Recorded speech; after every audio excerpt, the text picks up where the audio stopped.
Morning, my dear students. In this video, I would like to discuss the chapter Voice. This is a chapter from the textbook A Cube.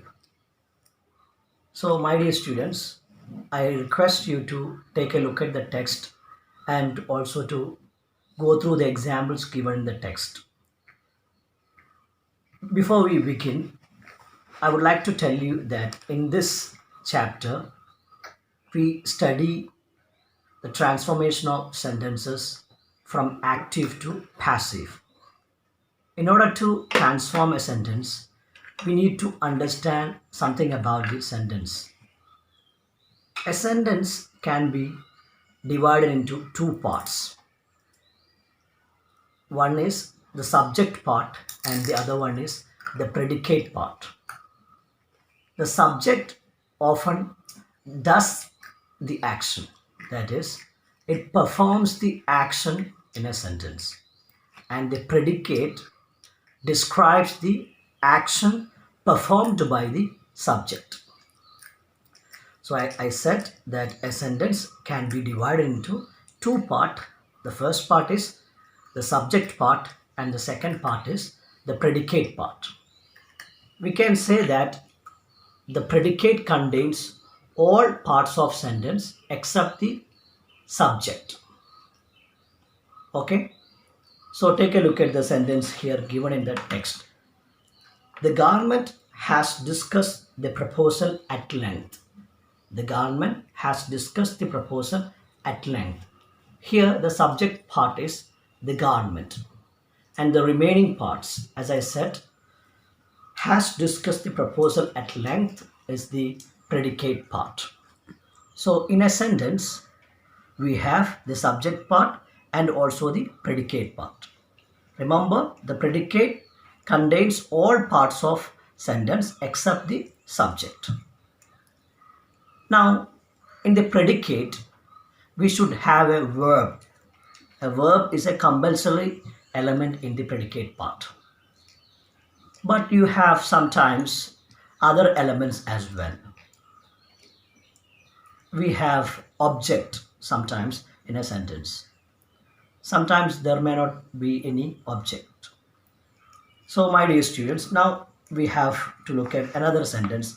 The manager warned the employees about their behavior. The second sentence, take a look at the second sentence. The manager warned the employees about their behavior. Here, the manager is the subject part, and the rest we have already learned, that is called the predicate part. Warn the employees about their behavior. Now look at this. Here, the employees is the direct object. Now, this is something that we need to learn. A sentence, as I said, it has a subject part and the predicate part. In the predicate part, sometimes you have an object. Now, how can you find whether a predicate contains an object? To understand whether a predicate or whether a verb has an object, you should ask the question what or who to the verb. And if you have an answer, then it contains an object. So, my dear students, now we have to learn the object part. In the predicate, we have sometimes an object. When you ask the question what or to whom to the verb, and if you get an answer, we can find that as the object of the sentence. For example, here the sentence, the government gave teachers a better pension scheme. The government gave teachers a better pension scheme. Here the verb is gave. And now let's ask the question, gave what? A better pension scheme. That is the direct object. Then to whom? The teachers. That is indirect object. So when you ask the question what or whom to the verb, and if you have an answer, they are called objects of that sentence. When you ask the question what, and if you have an answer, that is called a direct object. And whom, if you ask the question to whom, and if you have an answer, that is indirect object. So a verb contains an object sometimes, not always. For example, he came late. Here, the predicate part is came late, but late is not the object of the verb came. Okay, so that verb has no object. Based on this, we can classify verbs as transitive and intransitive. What do you mean by a transitive verb? A verb that has an object is called a transitive verb, and a verb that does not have an object is called an intransitive verb.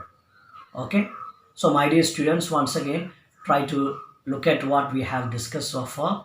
We mentioned that a sentence can be divided into two parts, which are the number one, the subject part, and the number two, the predicate part. Subject part describes the action performed by the sentence. Okay, the subject often performs the action in a sentence, and the predicate part describes the action performed by the subject.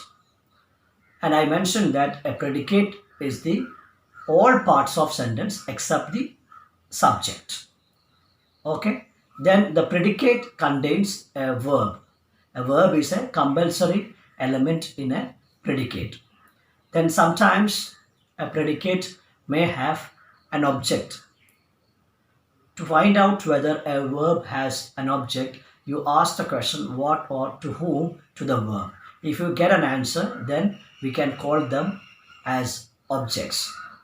Sometimes a verb has a direct object, sometimes it may have an indirect object.